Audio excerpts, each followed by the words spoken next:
నమస్తే మిత్రులారా.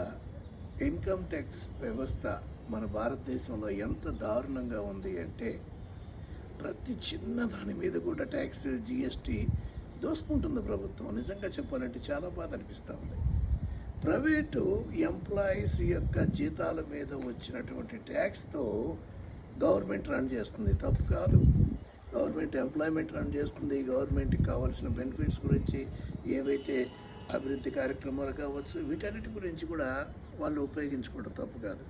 కానీ దారుణమైన విషయం ఏంటి అంటే ఒక ప్రైవేట్ ఎంప్లాయీ కనుక సంవత్సరానికి ఒక 10 లక్షల రూపాయలు సంపాదిస్తున్నాడు అనుకోండి, అతను ఎట్లా ట్యాక్స్ కడుతున్నాడు. ట్యాక్స్ కట్టిన తర్వాత అతనికి రోడ్ ట్యాక్స్ ఉంటుంది, పెట్రోల్ ట్యాక్స్ ఉంటుంది, ప్రొవిజన్ ట్యాక్స్ ఉంటుంది, సర్వీస్ ట్యాక్స్ ఉంటాయి.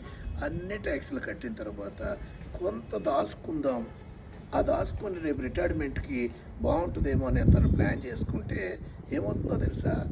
ఆ దాచుకున్నటువంటి మ్యూచువల్ ఫండ్ అయితే ట్యాక్స్ ఉంటుంది, ఫిక్స్డ్ డిపాజిట్ అయితే ట్యాక్స్ ఉంటుంది. మరి ఇంకెట్లాంటి పేదవాడిలాగా బతకాలా? ఇటేమో పెన్షన్ రాదు, అలాగని రేపొద్దున తన జీవితం మీద సేవ్ చేసుకున్నది పెడదాం అనుకుంటే మొత్తం ట్యాక్స్కే సరిపోతుంది. అదే అమెరికన్ గవర్నమెంట్ అయితే రిటైర్డ్ అయిన ప్రతి ఒక్క ఎంప్లాయీకి కూడా పెన్షన్ రూపంలో ఇవ్వటం జరుగుతుంది. అది ప్రైవేటా గవర్నమెంటా ఏమి చూడరు. ఇది భారతదేశానికి అమెరికాకి ఇవన్నీ తెలియక ఏంటో పిచ్చి జనానికి, మత పిచ్చి, కుల పిచ్చి, అదొక దరిద్రమైన పిచ్చితో ఆయనే కావాలి. ఎందుకండి ఆర్థిక వ్యవస్థ ఇంత నాశనం చేస్తూ ఉంటే ఎందుకండి? నా తెలియని విషయం ఇదే. మీరు ఎంత చెప్పినా కూడా ఏదో స్వార్థంగా ఆలోచిస్తున్నాం అనుకుంటారు. మీ ఇష్టం.